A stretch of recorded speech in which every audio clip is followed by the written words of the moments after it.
खुलुमबाय रायजो आइ आफामोन गिबियावनो जाहाथे आंनि हौवाखौ जा जिथिया नोंसोरो दा बारा नुगासिनो दङ बे गावसोरबो मुलि फानै फानै बिदिनो लोगो मोनलायबाय ज' जालायबाय मोजां मोनफ्लांबाय। हेलौ हेलौ औ बेवाइ औ ब्रादार रन्जयनि हिनजाव दा? औ नंगौ। आस्सा ओमफ्राय दा माब्रै दं खबर सबर? खिन्थु आं हौवाखौ बिराद मोजां जाजानो लुबैदों आं बिराद अननायखायसो आं हौवाखौ गारनो हाबावाखै नङाबा आं मालांखौनो गारनो हायोमोन आं बिराद अनोथ' हौवाखौ बिराद अनो आङो। आरे नोङो जाम्बायानो जाथों होननानै नोङो अनग्रा नङाबाथ' काहिनि जाबाय नोङो मा जालायसिगौ? दाहालागै बियो आंनि हौवाया आं नोंखौसो खोन्थायो आंनि हौवाया दासिमबो आं फिसाखौ खांदोंबाबो आंनि उदै देरनाय आंनि फिसा जोनोम होनाय जेबो नुवाखै बेंगलराव बिदि खामानि मावहैदों। जेबो नुवाखै बियो ओंखायनो एसेबो जायो। बिदिखि जायोलै मानसियाखि। दिनैसिम मानो जेबो नुवाखै मायाखै दिनैसिम मानो बिनि बिमाया फैला जानांगौ एसेबां। आं बुजिया ओमफ्राय आं मा लांखौनो खारनो हायोमोन आं बेफोरबायदि हौवाजों संसार जानो खारनो हायोमोन आङो। दिनै फिसा साथाम जाबाय फिसा साथाम जादोंबाबो फिसाफोरखौ जेबो सामलायनो हायो जेबो गियानबो होनो हाया बियो जेबो बुंनोबो रोङा बियो स्कुलाव थांदों ना बोरै जादों ना लोंदों अबाव थांदों जेबो डिसकासन गैया दिनैसिमावबो। खबरा बिदिनो गाज्रियानो जागासिनो गाज्रियावनो दङ हाल साल।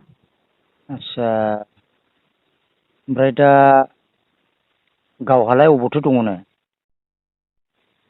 गावहाबो दा बिथिंनो दंहैयो सानजाथिं गोजानावनो दंहैलाबायो बियो बबाव थालाबायदों आं मिथिया। आस्सा हरनानै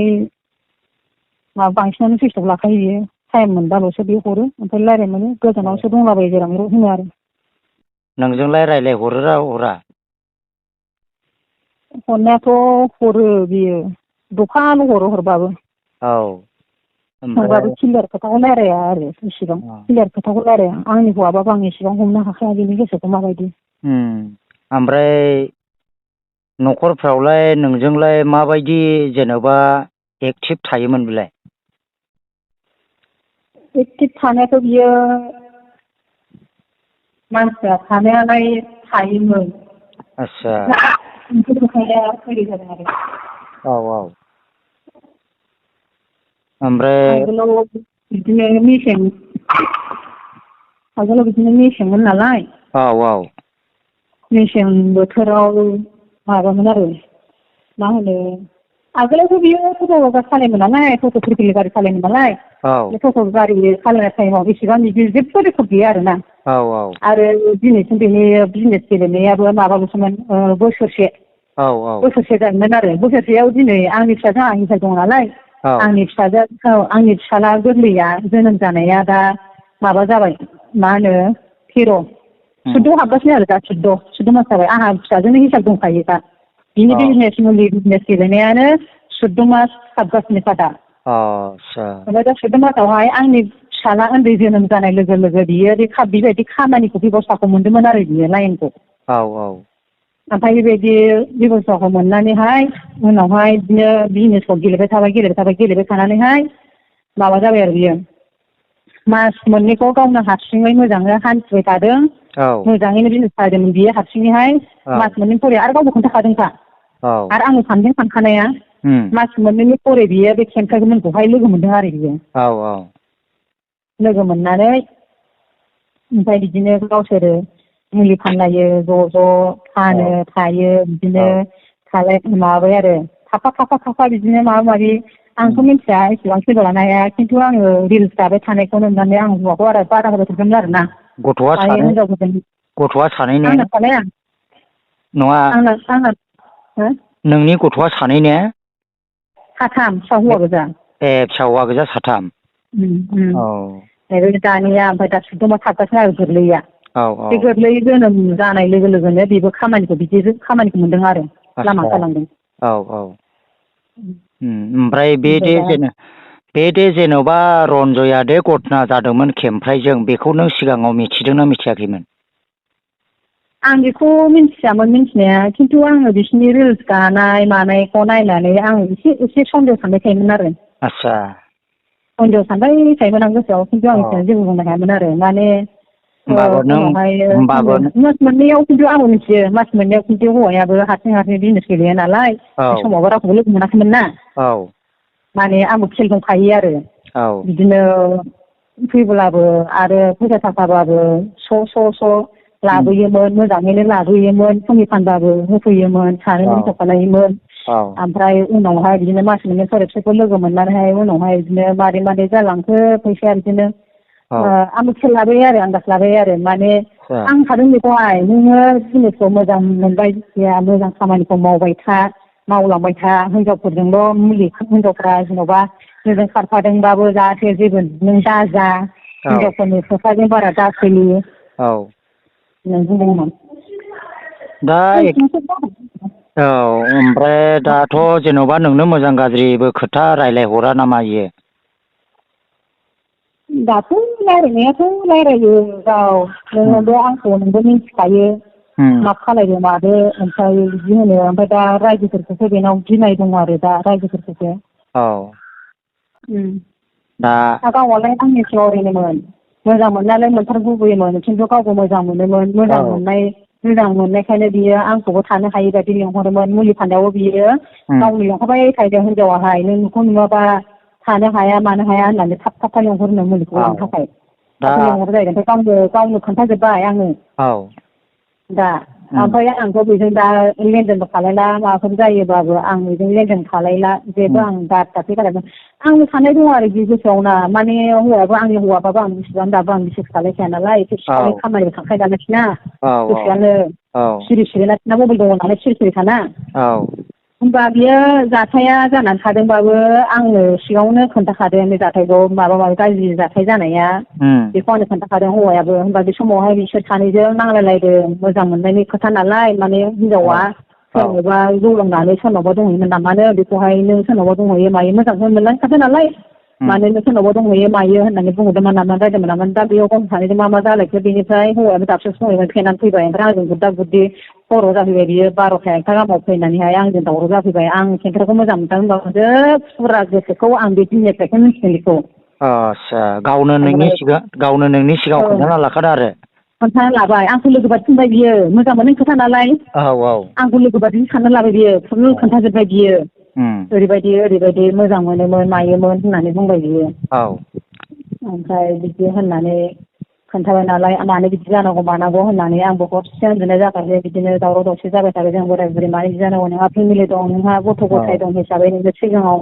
सानग्रोआल'सेनो बेफोरबायदि खामानि गोरोन्थिखौ नों मालाय मानो मोजां मोननांगौ मानो सानाखै नोंलाय आरो हिनजाव मालाय मानो बेबायदि मालायनि न'खर संसारखौ बरबाद खालायनो नागिरखो गावहाबो फेमिलि दङ हिसाबै मालायनि हौवा संसार जानायखौबो एसे बुजिनांगौ मालाय न'खर बुजिनांगौ मानो बिदि खालायनांगौ बे हिनजावा मालाय होननानै आं रागा जोंबाय आरो खिन्थु आंनि दावरावखौ आं बायरालखौ जाजानो बानानैहाय माने बेबायदि आङो सानना थाबाय आरो आं जेबो खालायला आरो जेराव आंनि हौवायाबो एसे गामियावबोथ' बिदिनो लेखा पत्र लिरनाय दंखायो रागा जोंनाय दंखायो आं बेबायदि खोन्थाथ'ला होननानै माबानानै सिरि थाबाय आरोखि ना आङो जेबो दावराव बन्द' खालायनानै सानना थाबाय आं थेवबाबो आं बे हिनजावखौ रागायानो मने जोंनो थाबाय थाखानायखा आरो हिनजाव मानसियाथ' लाइ होआबा हौवाफ्रा लाखानो हाया जाना मोनला जाहाथा हाया सिस्टार हिनजावफोरनि गोसोआवथ' हौवाफ्रासो हायोथ' हायो बिदिसो दा जेन'बा सोरबा सासे हिनजावा बुङाबाथ' आं बेखौ लानानै थांनो हायाना हाया हिनजावानो जेराव होथारबायबा होनबा हौवानि गोसोआ मानो बाया जानो इसेबां जायामोन एसेबां घटना जानानै एसेबां समाजाव इसेबां अर्डार होजानानै होनबा मानो गिया थागौमोन बियो मिथिखायो गावनो हौवायानो मिथिखायो जेराव आंखौ सिगाङावनो वार्निं होनानैसो दोनखानायमोन गामिनि मानसिया आंखौ दाबो निमाहा होआखै आदा होननानै आंखौ बुंहरदों आरोना दा बेबायदि ओमफ्राय दा जेन'बा जेखि जाया जेन'बा नोंसोर सानैनि गेजेरावथ' जेन'बा खुनु गारलायनाय माबा गैया नालाय मोजाङै बजबलायनानै गाव फैयोबा जादो आरो गाव फैनानै मोजां संसार जायोबा मोजां बजबलायनानै ग्रें ग्रें सिगांनि बायदि जाफिनदो आरो गावहालाय बिदि होनदोंमोन नोङो आंखौल' बासायदो रायजोफ्रा मा होनो आंखौल' बासायदो आंथ' जेबो इसेबां खेमा बिनो रोङा इसेबां जेबो रोङा आंना सिदा सिदा आं बुजिनो रोङा इसेबां गोसो होननानै गावबो दा बुजिबाय गावनि गोसोखौ गाव मैया बिराद खोथा बुंहरखादों आरोना बियो आं बेबायदि जाला आदा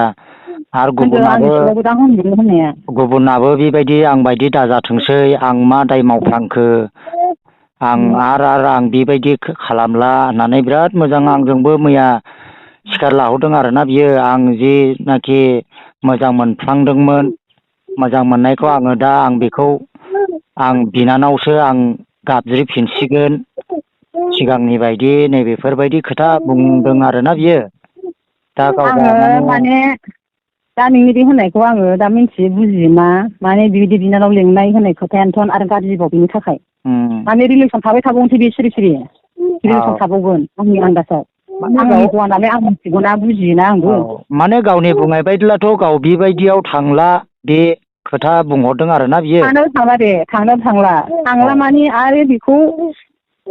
आंनाव साननाय दंखाजोबो आंनाव बुजिनाय दंखाजोबो आंनि हौवाखाय आं बुजिजोब्बाय बेखौ आं बुजिजोब्बाय आरो आंनि साननाय बुंनाया आं नुफिनजोबो हौवाखौ मिथिबायना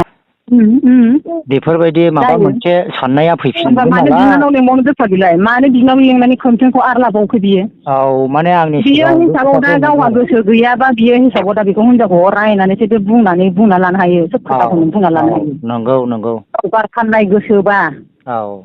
बियो दा रायनानैसो बियो बुंना लानो हायो एक्जेक्टलि ओमफ्राय गामिया मामोन सिस्टार नोंसिना दा गामिया आंथ' गामिखौबो आङो बिदिनो दा खेबावहाय जाबाय बेना ग्रहआ दा खनसे बिदिनो गिदिर जाथाय जाबायमोन खोमा इसमनि मेला गावनि ग्रह जेन'बा अननानै रायजोफ्राबो बेबायदि मोजाङै मोजां हगारफिननानै रायलाय होनलाय बुजायनानै एसे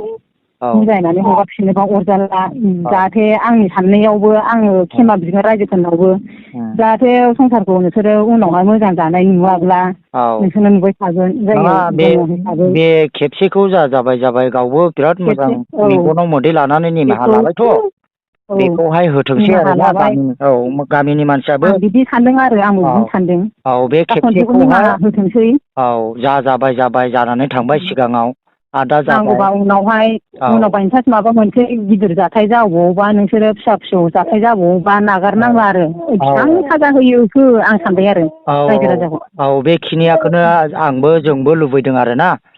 जेन'बा जाबायानो बियो सिगाङावबो आं एबार लास्ट बारावहाय आं बेखौ होबथानायाव गैला आंबो होबथानायाव गैला आं फिसाइ महरै साननायाव गैला आंबो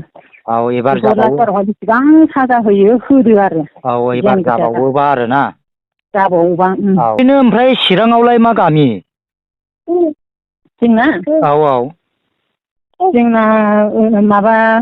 जोंना दा माबायावखा चिरांनि ओरै कासिखथ्रा जायो गयबारि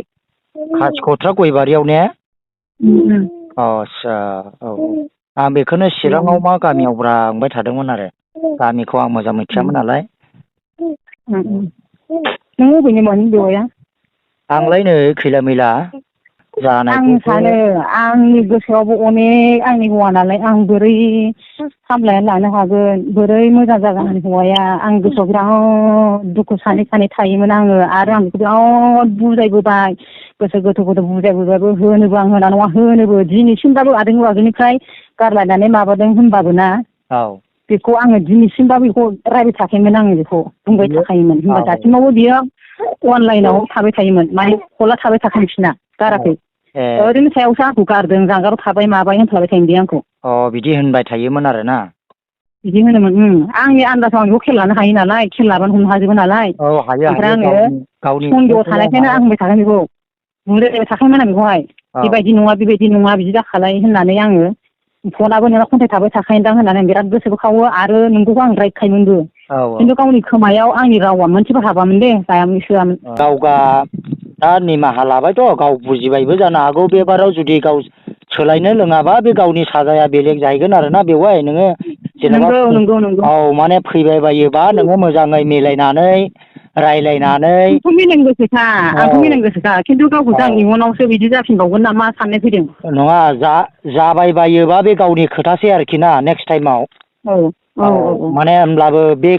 खेबसे बावखौ नोङो आंबो गावनि बेखौ होनखागोनखा समाजनि गेजेरावनो आं बेखौ होनखागोन जोबथा लास्ट बारावहाय माबा जाबावोबा जोबथा बियो लास्ट खनसे आं उनावहाय बेखौ आं जेबो मिथिला आङो हौवाबाबो होनगोन